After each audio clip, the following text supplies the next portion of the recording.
전주시가 시내버스 회사 평가 기준을 석연찮은 이유로 바꾼 것에 대해 시민단체들이 특정 업체 몰아주기라고 반발하고 있습니다.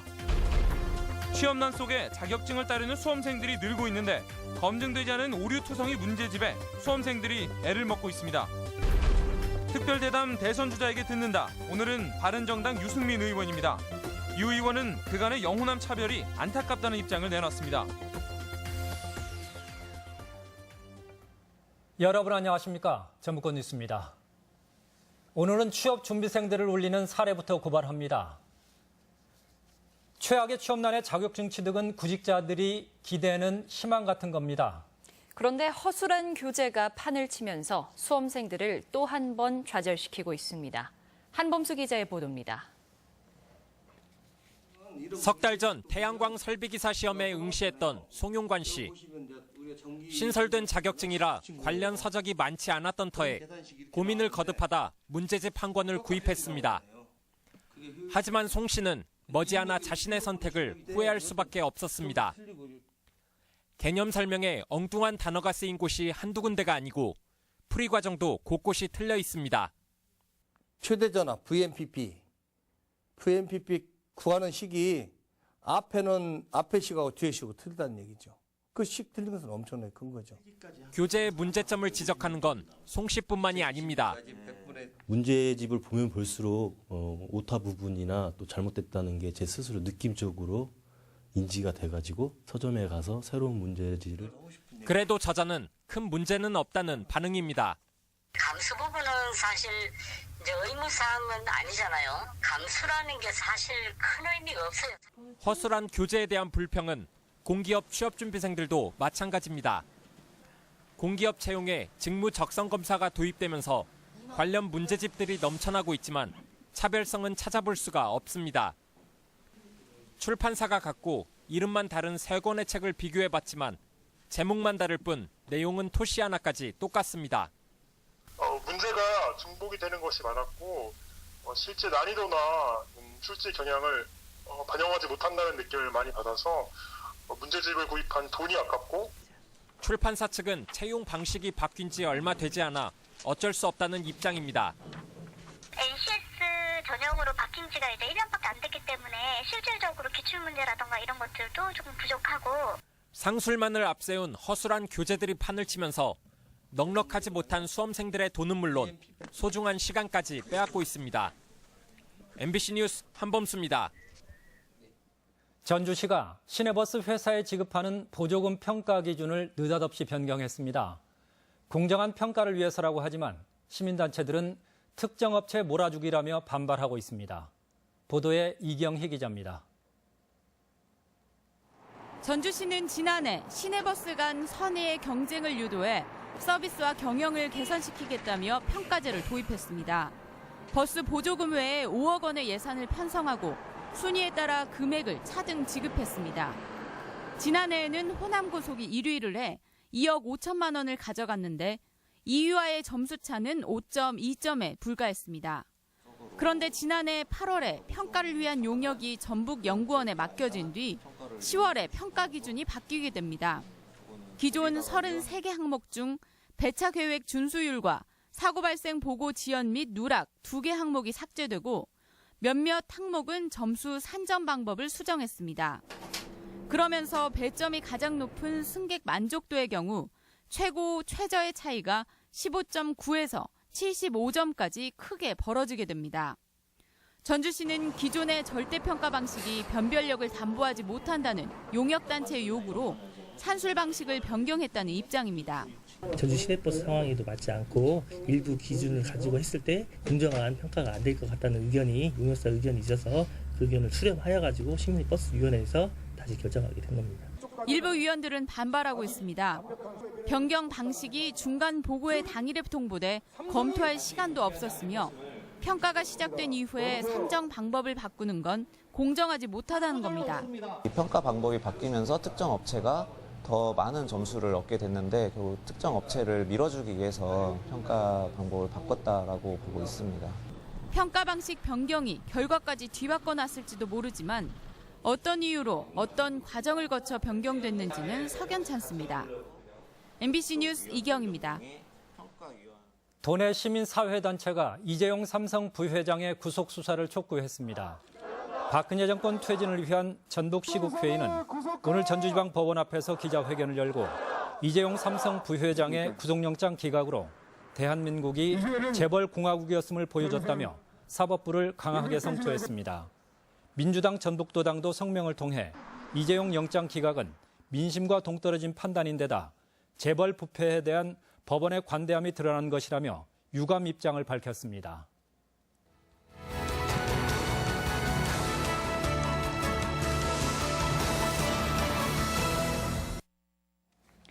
유승민 의원은 새누리당 출신으로는 현재 유일한 대선 주자입니다. 영호남 차별의 안타까움을 드러냈는데 구체적인 대안은 제시하지 못했습니다. 이종휴 기자가 만나봤습니다.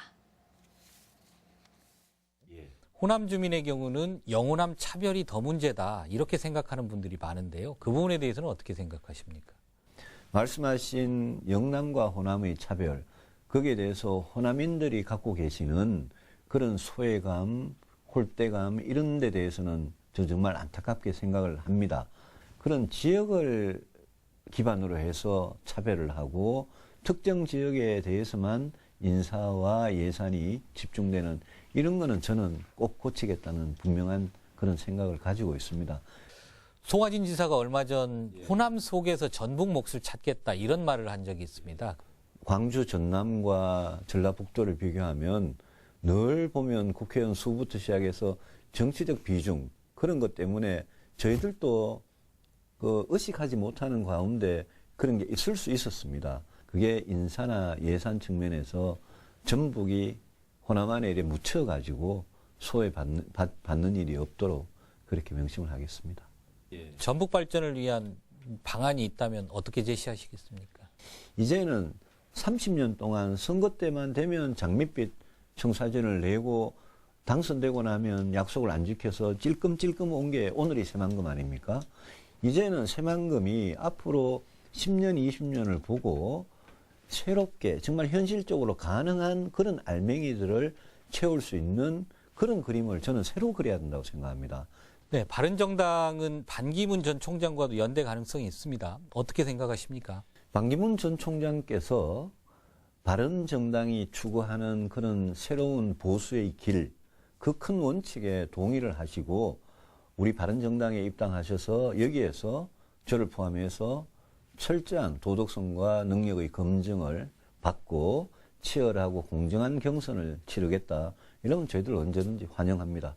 그렇습니다. 개헌에 대해서 유 의원님 어떻게 생각하십니까? 저는 전면적인 개정, 헌법 개정을 놓고 어떤 개헌이냐를 국민들한테 분명히 말씀을 드리고 개헌을 하는 게 좋다고 생각하고 그런 개헌을 하기 위해서는 지금 이렇게 이 촉박한 정치 일정에 대선 전에 졸속으로 하는 개헌에 대해서는 저는 찬성하지 않습니다. 예, 말씀 잘 들었습니다. 예, 고맙습니다. 전북 지역은 임실과 장수 등 5개 시군에 대설 예비특보가 내려진 가운데 내일 새벽부터 눈이 내리기 시작해 많은 곳은 8cm까지 쌓이겠습니다. 오늘 오전 11시를 기해 도내 전역에 발령됐던 미세먼지주의보는 저녁부터 해제됐으며 내일은 보통 수준을 보일 것으로 예보됐습니다. 전북현대가 심판 매수 사건으로 결국 발목이 잡혔습니다. 아시아 축구연맹이 챔피언스리그 출전 자격을 박탈했는데 징계가 너무 가혹하다는 지적이 나오고 있습니다. 강동엽 기자가 보도합니다. 국제축구계에서 심판 매수건이 불거진 건 지난해 12월 호주팀이 전북현대의 출전 자격을 문제 삼으면서부터입니다. 이 팀은 챔피언인 전북뿐만 아니라 중국의 강호 장수 수닝과 한조로 험난한 예선전을 치러야 하는 상황입니다. 조추첨이 끝난 뒤 이뤄진 여론몰이에 잠잠하던 아시아축구연맹도 응답하기 시작했습니다. 공식적으로 협회나 아니면 구단 측에 이야기한 것은 당연히 없죠. AFC 내부적으로는 이야기가 오고 갔겠지만 그거를 대외적으로 알리거나 그렇지는 않을 것 같은데요. 징계 시점도 논란입니다. 프로축구연맹이 징계한 것은 지난해 9월, 아시아축구연맹은 그간 손을 놓고 있다가 최근 전북의 소명 자료를 받고 하루 만에 출전권을 박탈했습니다. 징계를 결정한 출전관리기구의 인적 구성에도 뒷말이 무성합니다. 문제를 제기한 팀과 같은 국적인 호주를 비롯해 한국 팀의 견제가 강한 중동과 중국 등 5명으로 이루어졌습니다. 이처럼 징계가 늦다 보니 국제스포츠중재재판소에 제소해도 다음 달 개막전까지 결과가 나오지 않으면 출전하지 못하는 최악의 상황이 나올 수 있습니다.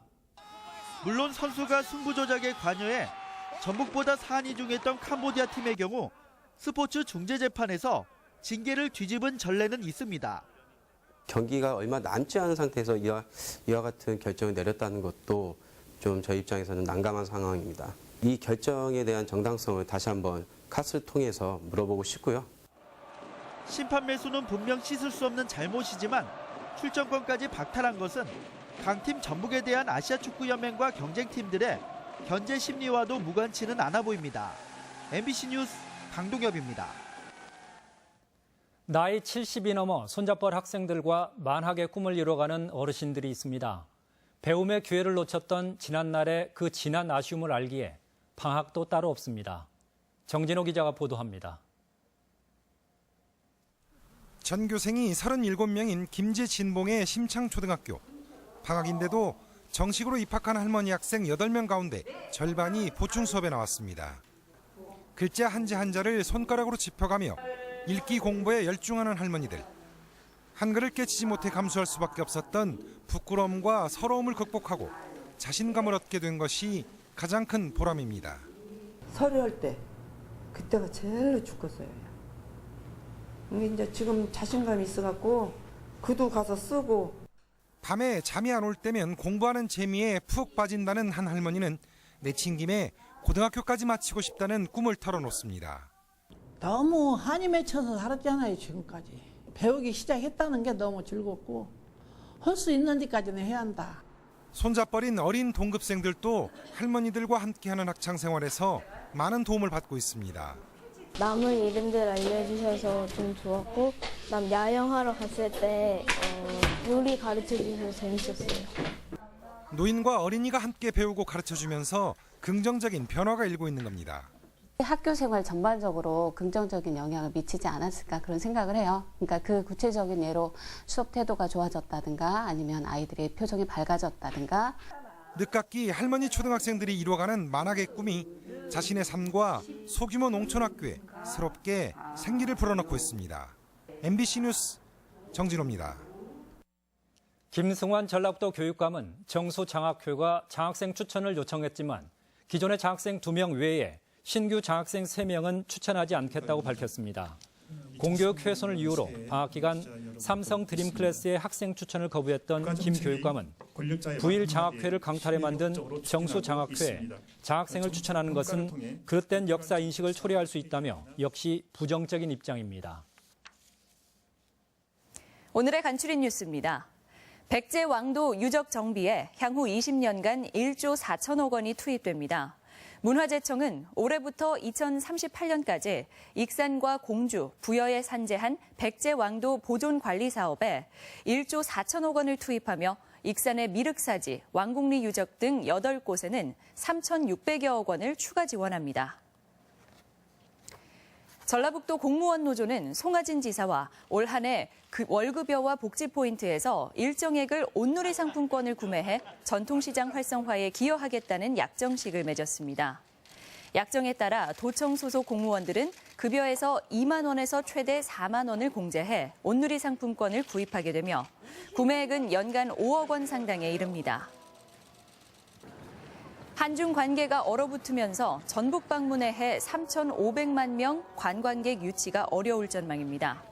도는 전북 방문에 해 관광객 유치 목표를 지난해보다 500만 명이 늘어난 3,500만 명으로 잡았지만 사드 여파로 중국 단체 관광객 모객이 어려워 목표 달성이 쉽지 않을 것으로 내다봤습니다. 조난자 수색 구조 시간을 단축하기 위해 모바일 119 앱이 운용됩니다. 소방당국은 지난해 구축한 119 수색 구조 시스템 앱을 올해 시범 운영하고 내년까지는 전국으로 확대할 방침입니다. 간추린 뉴스였습니다. 전주시는 쓰레기 대란 해소를 위해 의회와 주민들로 이루어진 협의기구 구성을 추진하고 있지만 난항을 겪고 있습니다. 지금까지 전북권 뉴스였습니다.